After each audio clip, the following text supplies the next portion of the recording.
नमस्कार दोस्तों, भक्ति शक्ति समर्पण चैनल में आपका स्वागत है। मैं आपकी दोस्त ममता पाल उम्मीद करती हूँ आप सब बहुत अच्छे होंगे और मैं भी बहुत अच्छी हूँ।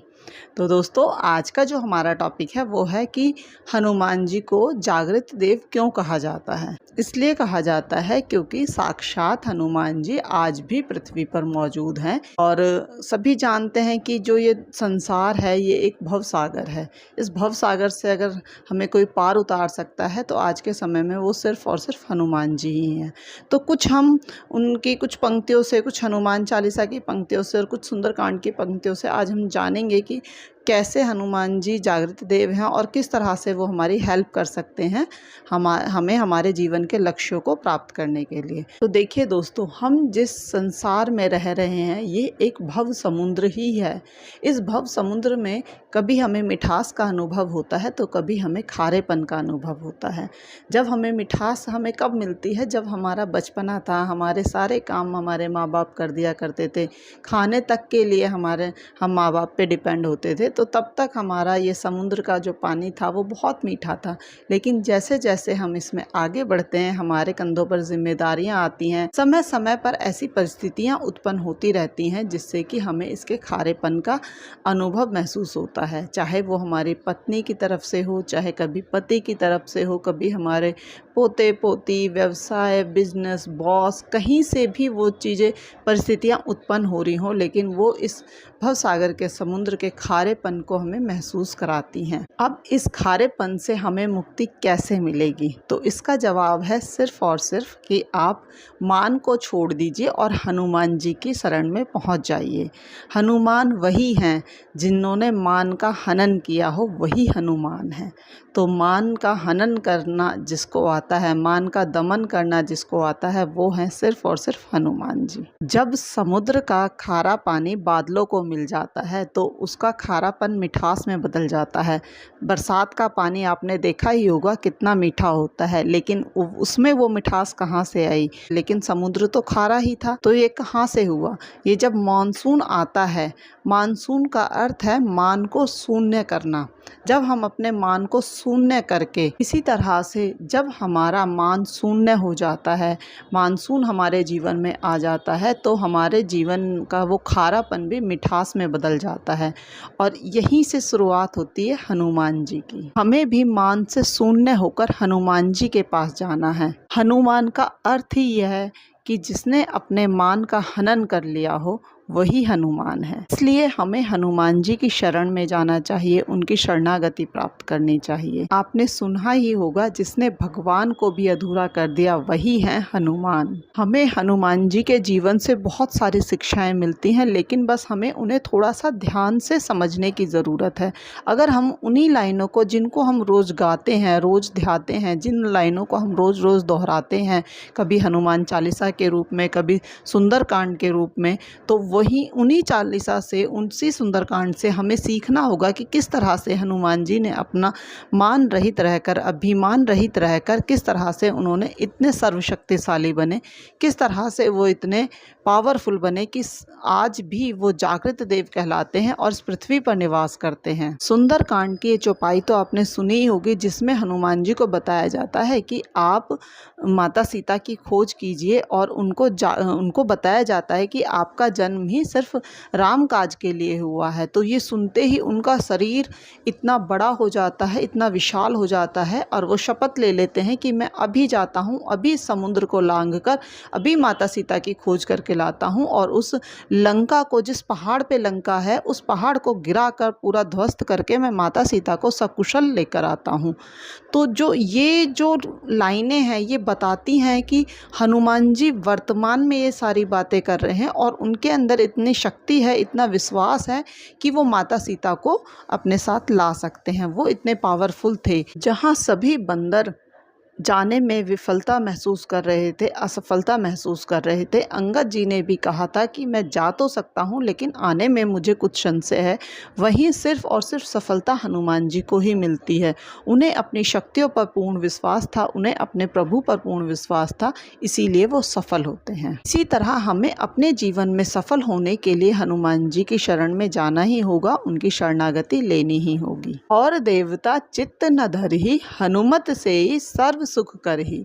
जैसा कि स्पष्ट शब्दों में हनुमान चालीसा में लिखा है कि सभी संकटों से तारने वाले हनुमान जी हैं, सभी मुसीबतों से बचाने वाले हनुमान जी हैं, सभी तरह की शक्ति, अष्ट सिद्धि, नवनिधि देने वाले सिर्फ और सिर्फ हनुमान जी हैं, क्योंकि वो दाता हैं, देने वाले हैं। इसलिए उनकी शरण में जाने पर हमारा हर तरीके से भला ही होगा। संकट ते हनुमान छुड़ावे, मन क्रम वचन ध्यान जो लावे।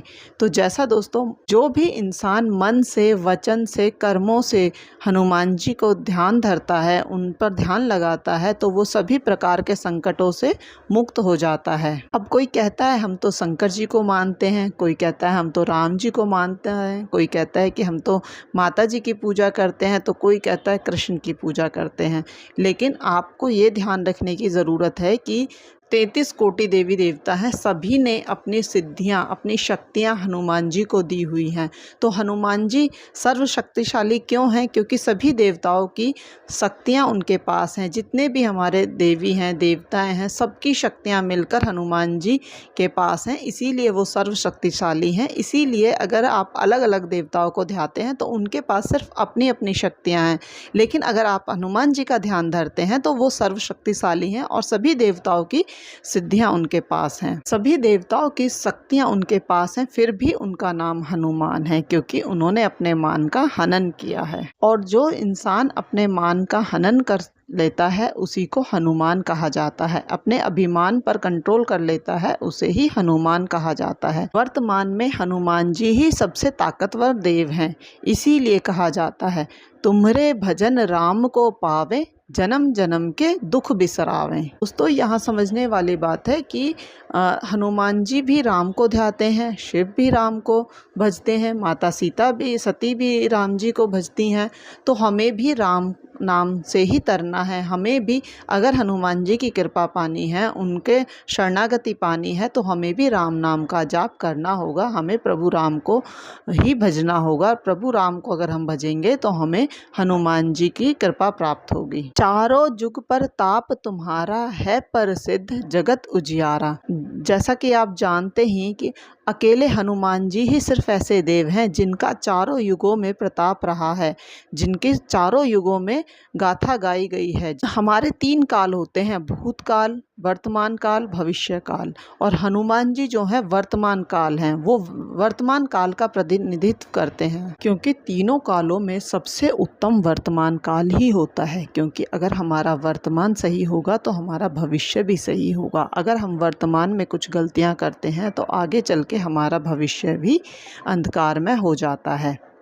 तो इसीलिए कहते हैं वर्तमान काल में ही जीना चाहिए हमें, और ये सीख हमें हनुमान जी से लेनी चाहिए, क्योंकि हनुमान जी वर्तमान काल का प्रतिनिधित्व करते हैं और उन्होंने अपने संपूर्ण जीवन में वर्तमान काल में ही जीना सीखा है और उन्होंने दूसरों को भी वर्तमान काल में जीने की सीख दी है। इसीलिए सभी विफलताओं को पार करने में हनुमान जी सफल रहे हैं। सफलता का सूत्र सिर्फ और सिर्फ हनुमान जी के पास ही है कि किस तरह से सारी बाधाओं को दूर करके सफल हुआ जाता है। आप जानते ही हैं कि हनुमान जी के जीवन में बहुत बाधाएं आई हैं।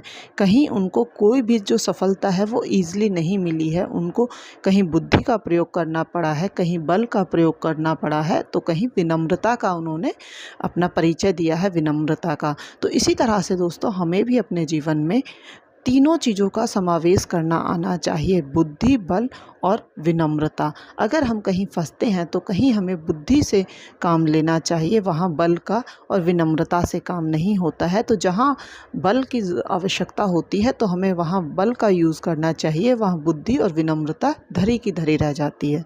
लेकिन कुछ कार्य ऐसे होते हैं कि जहाँ सिर्फ और सिर्फ विनम्रता से ही हम काम चला सकते हैं, वहाँ बुद्धि हमारी और बल हमारा धरा का धरा रह जाता है, वहाँ उनका कोई काम नहीं होता है। जिस तरह से हनुमान जी ने समय समय समय पर परिचय दिया है कि किस तरह से बुद्धि, बल और विनम्रता का हमें यूज़ करना चाहिए। तो दोस्तों, इन बातों में आदेश, उपदेश और संदेश तीनों ही चीज़ें हैं। अगर आप इसे समझेंगे, ध्यान से सुनेंगे, तो आपको इन चीज़ों का समावेश मिलेगा और इनसे आपको कुछ ना कुछ सीखने को ज़रूर मिलेगा कि अपने फ्यूचर में हमें सफल होने के लिए किस तरह की रणनीति बनानी चाहिए और हमें किस किस शरणागति में जाना चाहिए। क्योंकि अगर हनुमान जी जैसे सामर्थ्यवान पर मुसीबत आ सकती है, बाधाएं आ सकती हैं, तो हम तो बहुत तुच्छ से इंसान हैं, हम तो असमर्थ हैं, हम तो सामर्थ्यहीन हैं, तो हमारे जीवन में बाधाएं क्यों नहीं आ सकती। तो जो हमारे जीवन में बाधाएं आती हैं उन्हें हमें किस तरह से निपटना है, किस तरह से हमें बुद्धि और विवेक का सहारा लेना है। इसीलिए हमें हनुमान जी की शरणागति में जाना चाहिए, हमें उनका दास बनना चाहिए, उनकी हमें शरणागति पाकर उनका कृपा का पात्र बनना चाहिए। और दोस्तों, जब तक इस पृथ्वी पर राम नाम लिया जाएगा, राम नाम का गुणगान होगा, तब तक हनुमान जी इस पृथ्वी पर सदैव मौजूद रहेंगे। आज भी वो हवा में, कण कण में, हर सजीव निर्जीव हर कण कण में हनुमान जी बसते हैं। इसीलिए उन्हें जागृत देव कहा जाता है। अगर आप हनुमान चालीसा ध्यान से पढ़ते हैं, अगर आप सुंदरकांड ध्यान से पढ़ते हैं, तो आप पाएंगे कि उनके हर एक एक क्षण के जीवन से आप कुछ ना कुछ सीख सकते हैं और अपने जीवन को सफल बना सकते हैं। उनके सिर्फ स्मरण मात्र से ही आपकी छोटी मोटी बाधाएं तो वैसे ही ख़त्म हो जाती हैं। पवन पुत्र इसीलिए नहीं कहा जाता क्योंकि पवन के हर एक एक कण में हनुमान जी वास करते हैं। तो जय श्री राम, जय बालाजी महाराज। मिलते हैं नेक्स्ट वीडियो में। उम्मीद करती हूँ दोस्तों कि आपको समझ में आया होगा, और अगर आपको वीडियो अच्छी लगी हो तो शेयर भी ज़रूर कीजिए। जय श्री राम।